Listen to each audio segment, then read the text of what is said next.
ৰাইজসকল আজি পাৰ্চেল এটা আহি পাইছেহি আৰু সেইটো মই আপোনালোকৰ আগত মানে আনবক্সিং কৰোঁ বুলি ভাবিলোঁ দেই।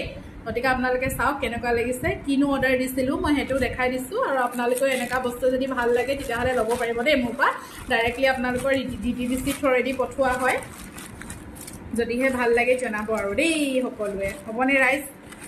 ছোৱালী মানুহৰ হয় এইকেইটা চব জুৱেলাৰী অৰ্ডাৰ কৰিছিলোঁ, মোৰ নিজৰ বাবে কৰিছিলোঁ। গতিকে এটা খুলি দিয়কচোন, গোটেইকেইটা মই সোনকালে দেখাই দিছোঁ আপোনালোকক দেই, কেনে লাগিছে জনাব। এইটো এটা অৰ্ডাৰ কৰিছিলোঁ, এইটো চাওক, এইটো অসমীয়া জুৱেলাৰী হয়, ভাল লাগিছেনে? কপাৰ বেষ্টত আছিলে আৰু লগতে ইয়াৰ ইয়েৰিঙো আছে। ইয়েৰিংযোৰ মই পটককৈ দেখাই দিছোঁ।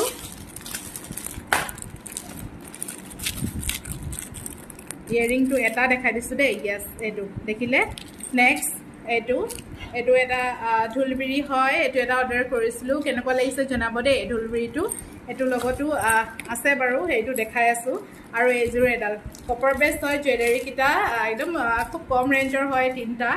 গতিকে কেনে লাগিছে আপোনালোকে জনাওক। যদি ভাল লাগিছে তেতিয়াহ'লে আপোনালোকেও ল'ব পাৰিব। এনেকুৱা ধৰণৰ চেম নহ'লেও বেলেগ বস্তু আপোনালোকে পাব দেই। এইটো হৈছে ইয়েৰিং, এইটো হৈছে আমাৰ ঢোলবিৰিটোৰ ইয়েৰিং দেই, এইটোৰ ইয়েৰিং। আৰু এইযোৰ ইয়েৰিংটো আপোনালোকক দেখুৱাব থাকি গ'ল এতিয়া।